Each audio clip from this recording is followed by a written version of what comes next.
మన జీవితంలో క్యాలెండర్ ప్రకారం ఒక సంవత్సరం గడిచిపోయింది. 2025వ సంవత్సరంలోకి ప్రవేశించాం.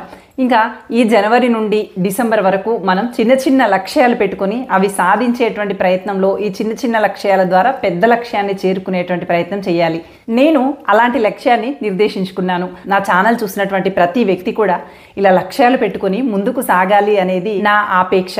అందుకోసమని నేను ఏదైతే లక్ష్యాన్ని పెట్టుకుంటున్నానో అది మీ ముందు పెడతాను. అదేవిధంగా మీరు ఏ లక్ష్యాలు పెట్టుకుంటూ ఉన్నారు, డిసెంబర్ నాటికి మనమంతా కలిసి అవి ఖచ్చితంగా ఎవరి జీవితాల్లో వారు పెట్టుకున్నటువంటి లక్ష్యాలను సాధించాలి. మళ్ళీ 2025 డిసెంబర్లో మనం ఎవరం ఏమి సాధించాము అనేది కూడా వీడియోలో తెలియజేసుకుందాము.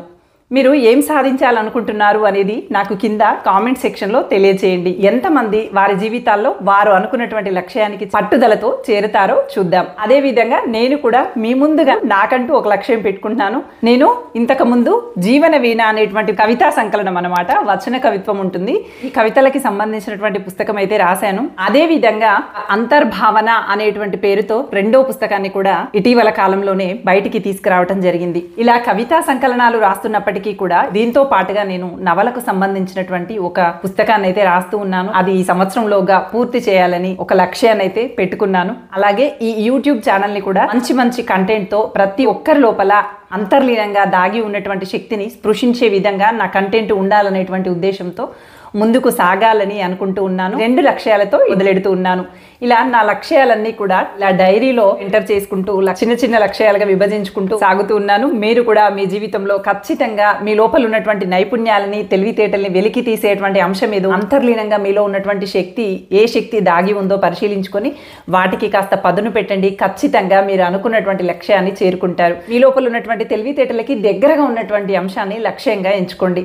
ఖచ్చితంగా మనందరము ఈ డిసెంబర్ నెలలోగా అనుకున్నటువంటివి సాధించి ఈ సంవత్సరం చివరిలో ఒక మంచి వీడియోతో ఎవరెవరము ఏమేమి సాధించామో ఆ వీడియోలో చర్చించుకుందాం. ఇప్పుడు నేటి వీడియోలో మరి మనం పెట్టుకున్నటువంటి లక్ష్యాన్ని చేరాలంటే ఎలాంటి లక్షణాలను కలిగి ఉండాలి అనేటువంటి అంశాన్ని చర్చించుకుందాం. Welcome to Keerthi creatives. నేను మీ కీర్తనారెడ్డి.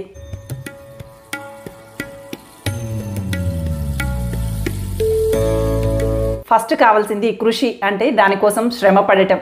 ఆ తర్వాత పట్టుదల కావాలి. ఆ తర్వాత తనపైన తనకి నమ్మకం ఉండాలి. ఇవి 3 కనుక ఉన్నట్లయితే సగం విజయం సాధించినట్టు. ఎలా అంటారా? ఫస్ట్ కృషి చేయటం. ఈ కృషి అనేది నిరంతరం చేస్తూనే ఉండాలి. శ్రమ పడినంత మాత్రాన వెంటనే విజయం అనేది సిద్ధించదు. ఎన్నాళ్ళు కృషి చేస్తే ఫలితం వస్తుంది అనేటువంటిది మొదటి కథలో చెప్పుకుందాము. ఒక ఊరిలో చాలా కాలం పాటు వర్షాలు పడట్లేదట. విపరీతమైనటువంటి కరువు సంభవించిందట. చాలా మంది అసలు వాళ్ళు చేస్తున్నటువంటి పనిని వదిలేసి వేరే పనిని చూసుకోవటం అలా చేస్తూ ఉన్నారట.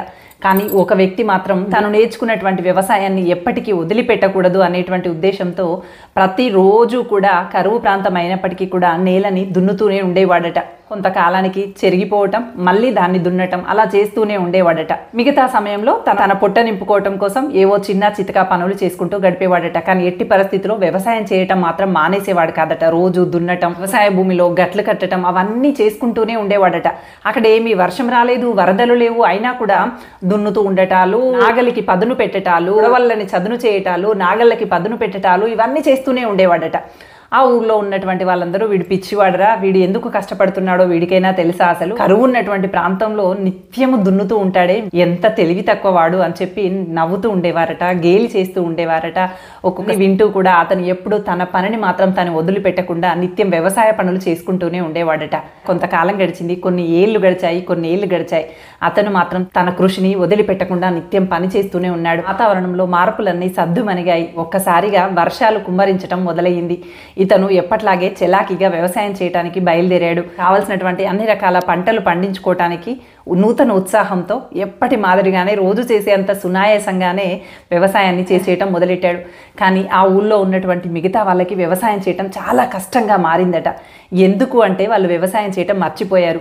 వాళ్ళ శరీరము వాళ్ళకి అనుకూలంగా మారట్లేదు. వాళ్ళ బద్ధకం అనేది ఆవహించింది. శరీరము సహకరించినటువంటి పరిస్థితులు ఉన్నాయి. దానికి తోడుగా భూమి కూడా మెట్టగా మారిపోయింది. వాళ్ళు ఎంత ప్రయత్నించినప్పటికీ భూమిని చదును చేయలేకపోయారు. ఆ భూమి వ్యవసాయానికి అనుగుణంగా మారాలి అంటే ఖచ్చితంగా కొన్ని కాలాల పాటు శ్రమించాల్సినటువంటి పరిస్థితులు ఏర్పడ్డాయి. వాళ్ళ పనిముట్లు ఏవి కూడా వాళ్ళకి సహకరించలేదు.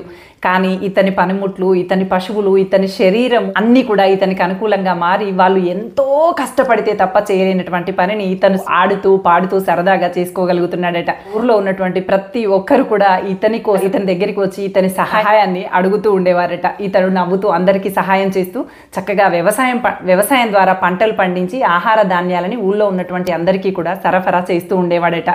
ఒకప్పుడు పిచ్చివాడిగా పిలిచినటువంటి వ్యక్తి దగ్గరికే అందరూ ఆశ్రయించాల్సినటువంటి పరిస్థితులు ఏర్పడ్డాయి.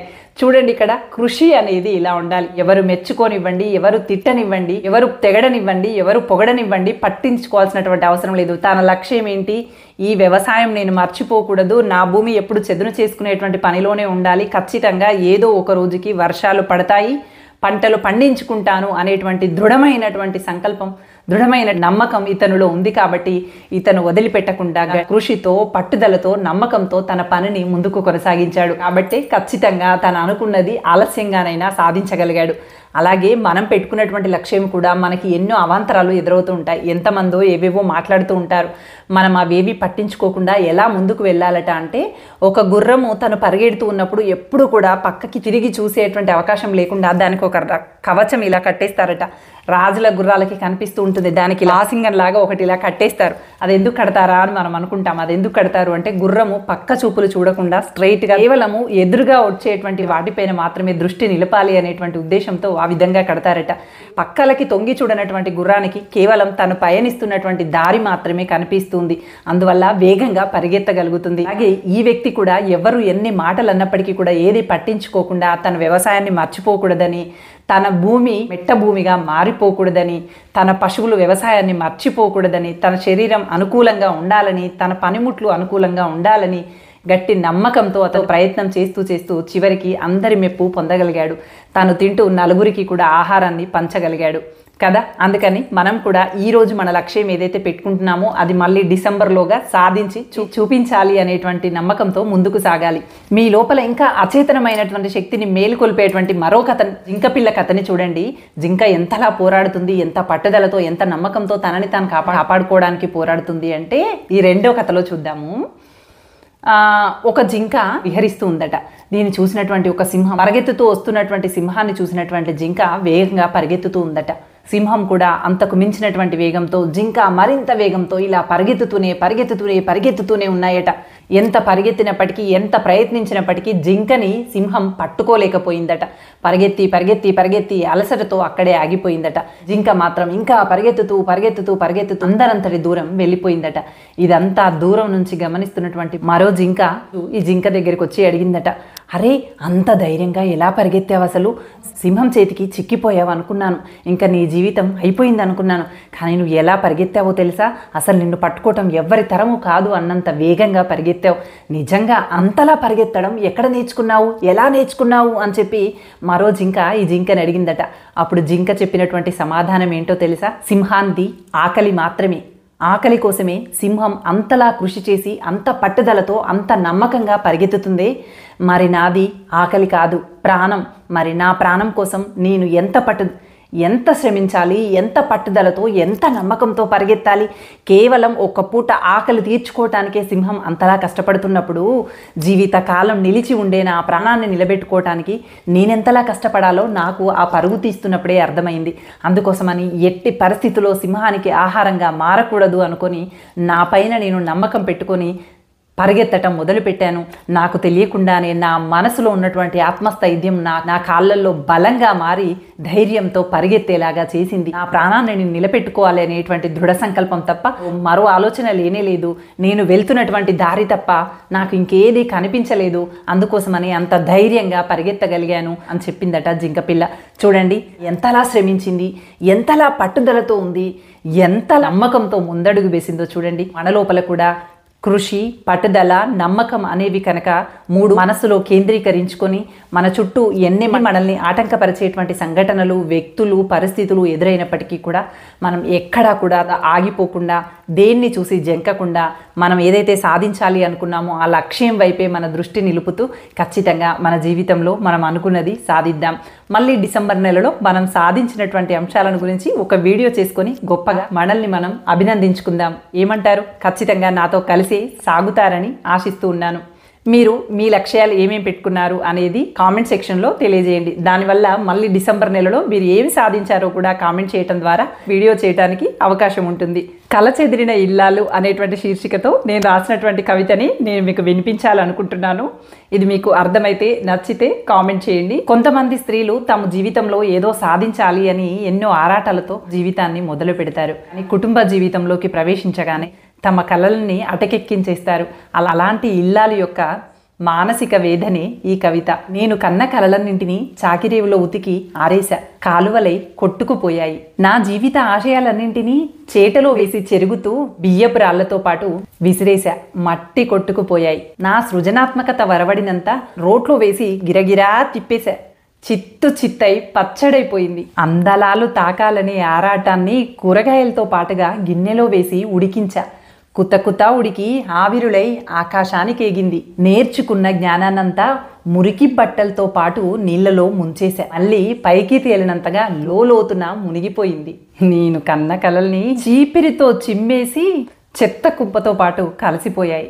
అన్నీ సాగనంపి నేను నిత్యం మైళ్ళ దూరం పయనిస్తున్నా, కానీ వంటింటి గదులు దాటుకొని ముందుకు రాలేకపోతున్నా. ఇంత జరుగుతున్నా నా కలల ఊట ఇంకిపోదే, నమ్మకం వీడిపోదే. ఒక్కసారి నా దినచర్య ధారాదత్తం చేస్తా, కాస్త తీసుకోరు.